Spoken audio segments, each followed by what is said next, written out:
చంద్రబాబు నాయుడుకు రేవంత్ రెడ్డి మధ్య ఫెవికాల్ బంధం ఉండొచ్చు, ఉండని, మాకు అభ్యంతరం లేదు. కానీ రాష్ట్ర హక్కులు కాలరాసే హక్కు మీకు లేదు. ఈ రాష్ట్ర హక్కులు కాపాడాలని కదా మీకు అధికారం ఇచ్చింది ప్రజలు. అధికారం ఇస్తే ఈ రాష్ట్ర హక్కులను ఆంధ్రాకి ఎందుకు రాసిస్తున్నారు?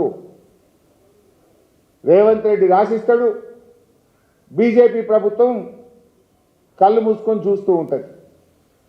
ఈ రెండు ప్రభుత్వాలు, కాంగ్రెస్ బీజేపీలు కలిసి ఇవాళ తెలంగాణ హక్కులు కాలరాస్తున్నారు. తెలంగాణ నోటికాడ బుక్కను ఎత్తగొడుతున్నారు. తెలంగాణ నీళ్లు ఆంధ్రాకు ధారాదత్తం చేస్తున్నారు. మేము దీన్ని చాలా తీవ్రంగా ఖండిస్తూ ఉన్నాం.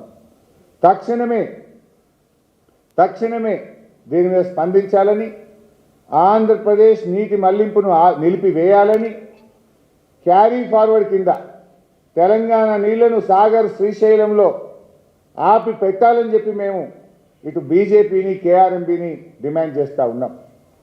ఒకవేళ ఈ సంవత్సరానికి వాడుకోగా ఏమైనా మిగిలితే క్యారీ ఫార్వర్డ్ విధానం ఉంటుంది.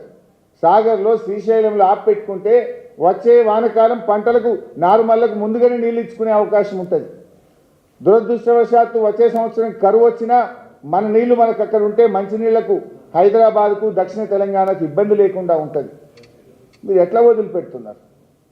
ఎంతసేపు కేసీఆర్ గారి మీద పడేడ్చుడేనా? ఆ బీజేపీ వాళ్ళు కేసీఆర్ గారి మీదనే పడేడుస్తారు.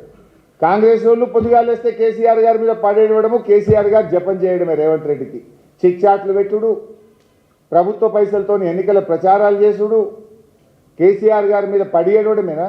రాష్ట్ర హక్కులు కాపాడదా? మీకు బాధ్యత లేదా?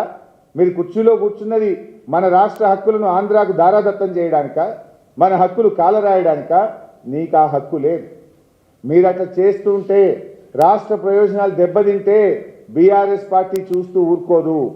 అవసరమైతే బీఆర్ఎస్ ప్రత్యక్ష పోరాటానికి సిద్ధమవుతుంది. త్వరలో కేఆర్ఎంబీ ఆఫీస్ను ముట్టడిస్తాం. అవసరమైతే